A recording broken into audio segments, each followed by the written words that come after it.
Hi, this is Lindsay from windingroadcrochet.com, and today I'm going to be showing you how to make this adorable advent calendar for the holidays. Check out my website for the written pattern as well as printables that go along with this pattern. You can also find a lot more free crochet patterns on my site, as well as if you want, you can subscribe to this channel for more free crochet patterns. For this project, you will need 300 yards of a size 4 yarn. I am using Red Heart Super Saver in 2 colors. I have a measuring tape, scissors, a yarn needle, and a 5mm size H crochet hook. So for this project, we are going to be making 3 different motifs. The first one is a simple solid hexagon. This is going to be the back piece that makes the tree. We will also be making a little bit bigger than a half hexagon. This is our pocket. So we're going to sew this onto the front of each hexagon to make a little pocket to put our little advent cards in or any little gifts that you're giving to the kids. And then we'll also make a star for the top of the tree. So to get started with our solid hexagon, we are going to make a magic circle. And the way I do it is I make a slip knot and then I'm going to chain 2 because we'll be working with double crochet. I'll wrap the tail around my finger and then I'm going to work my double crochet into this circle here, going around both loops of yarn. And here I'll just work 12 double crochet into the magic circle. And just something to know about how I like to crochet is that I do not count my turning chain as a stitch, so I just completely will ignore it. Once you have 12 double crochet, you're just going to take that tail and pull it tight. And then, because I'm ignoring my turning chain, I'm going to slip stitch to the very first double crochet.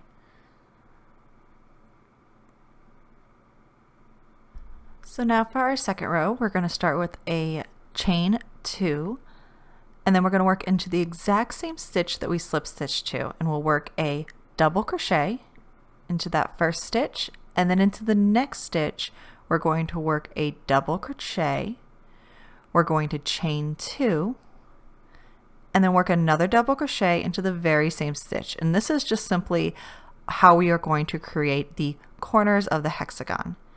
Now just repeat that another 5 times. So double crochet into the next stitch, and then double crochet, chain 2, double crochet into the following stitch, and repeat that until you reach the beginning of your row. When you reach the end of this row, once again we are just going to slip stitch to the very first double crochet. And that is the finish of row 2. You'll have 3 double crochet in between each chain 2 space. That's how you know you did it right, and you'll want to make sure you have 6 corners. So moving on to row 3, we are going to chain 2. We are going to work a double crochet into the first 2 stitches until we reach that chain 2 space. Once we get to that chain 2 space, we're going to work another corner, which of course is double crochet, chain 2, and double crochet. Now work a double crochet in each stitch until you reach another corner, and then repeat your corner.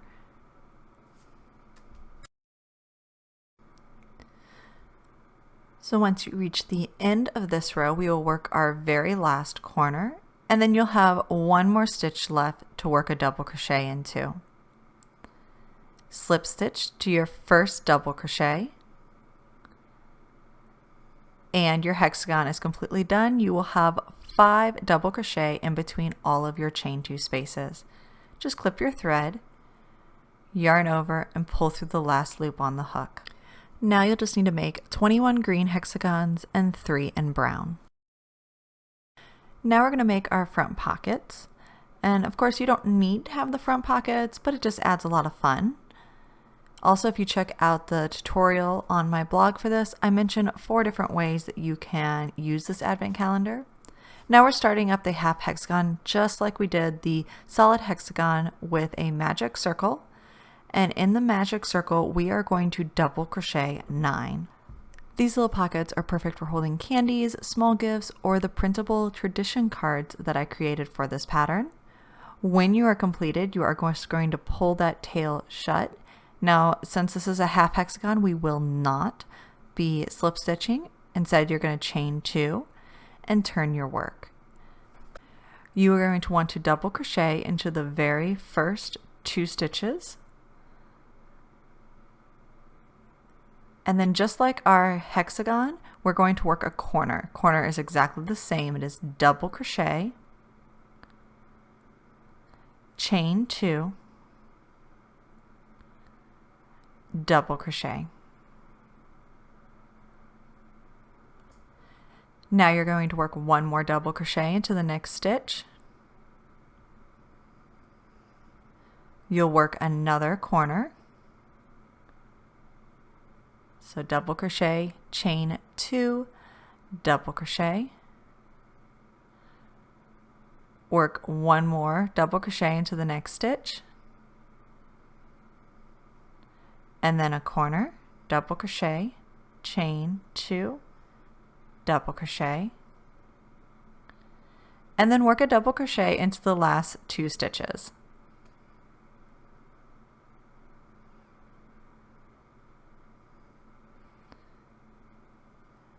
And row 2 is done. For row 3, we're just going to chain 2 and turn. We're going to work a double crochet into the first 3 stitches. Basically work a double crochet until you reach your chain 2 space. Then in that chain 2 space, we will work a corner. And you're just going to repeat this until the very end. So double crochet into every stitch until you reach a chain 2 space. And then in that chain 2 space, you're going to double crochet, chain 2, double crochet. So just keep repeating that all the way around. And then of course, when you get to the end, double crochet into the last 3 stitches. So 1, 2, and 3. And then for this piece, because we kind of have a rough edge, we are just going to clean up this edge a bit. This is optional, but I definitely think it looks nice. Just chain 1, and then into the side of each double crochet, you are going to work 2 single crochet. All right, next double crochet, we're working 1 single crochet, and then a second single crochet, and we're going to do this all the way across. Once you're all the way across, you're just going to clip your thread, yarn over and pull it through the loop, and your little pockets are done. For these pockets, you're going to need to make the exact same number you did as you did of the solid hexagons. Now you just need to weave in all of your ends.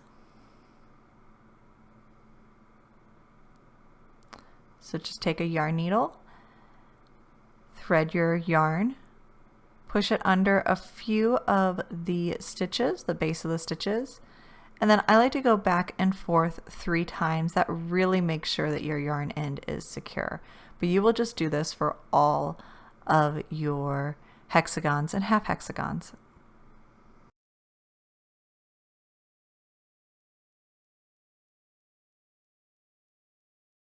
So now it's time to start assembling our pieces, and we are going to start by sewing the pockets onto the full hexagons.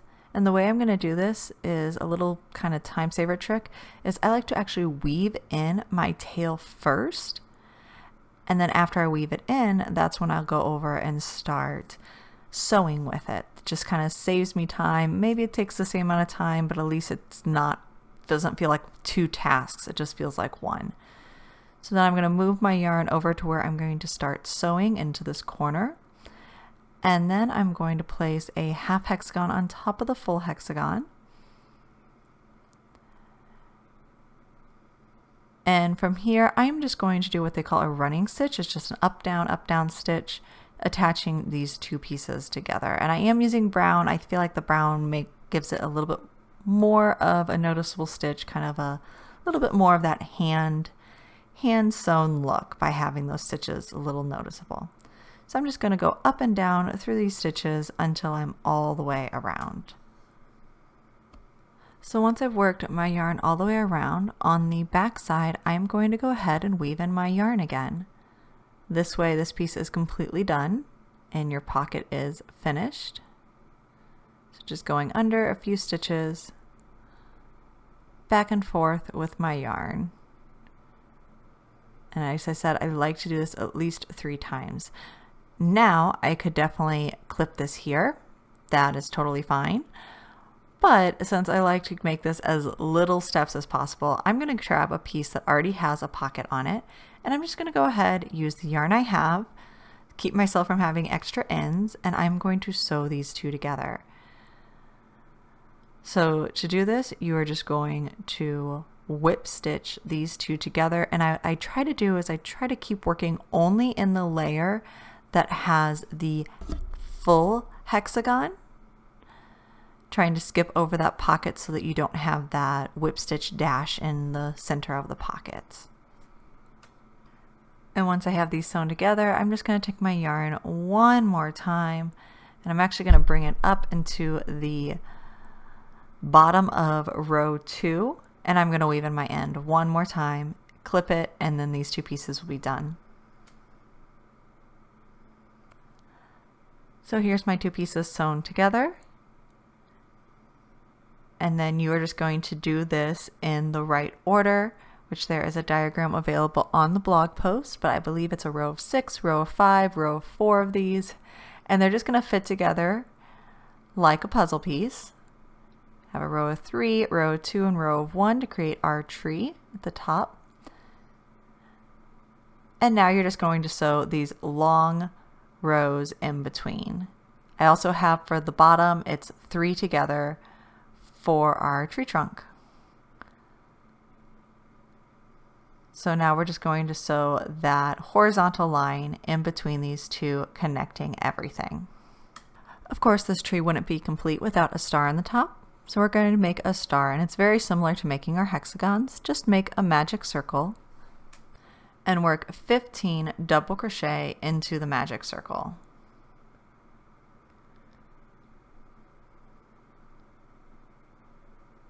Once you've worked 15 double crochet, just pull that tail tight and slip stitch to the first double crochet.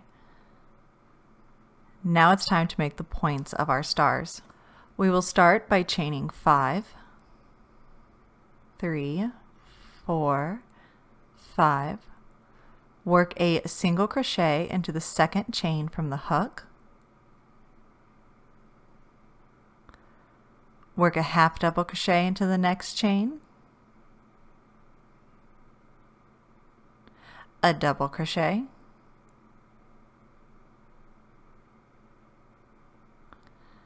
a treble crochet, you yarn over twice, pull up a loop, yarn over, pull through 2, yarn over, pull through 2, yarn over, pull through 2.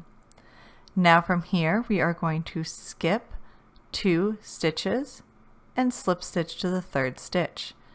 That is our star point, and all you're going to do is repeat this 5 more times, so you'll have 5 star points. Once you make your last star point, you're just going to slip stitch to the very base of your first chain 5.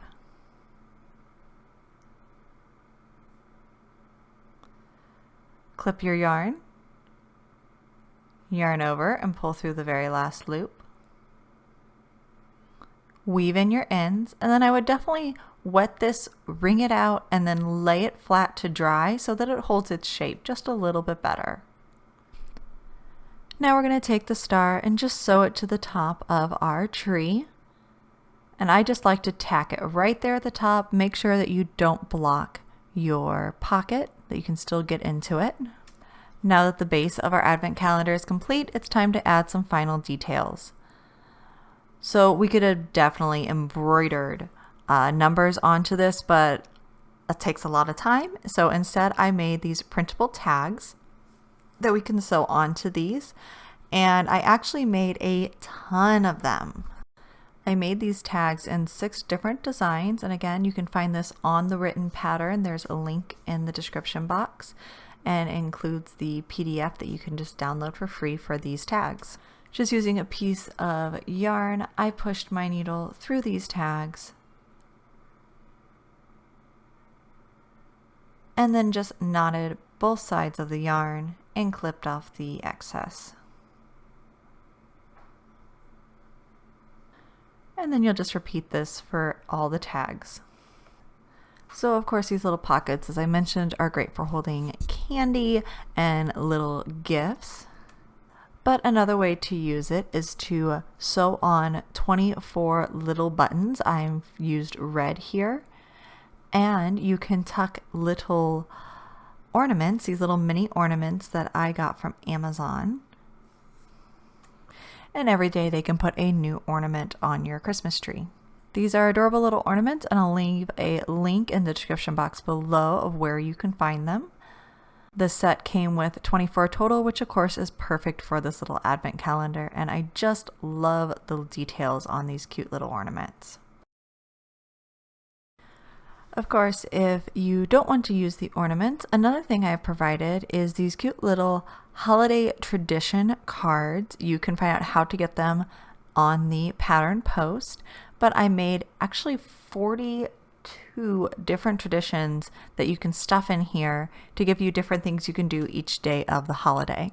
I really hope you love this project and you enjoyed this video tutorial. If you did, make sure to give me a thumbs up, and if you love to crochet, make sure to subscribe to my channel for more free crochet patterns and tutorials.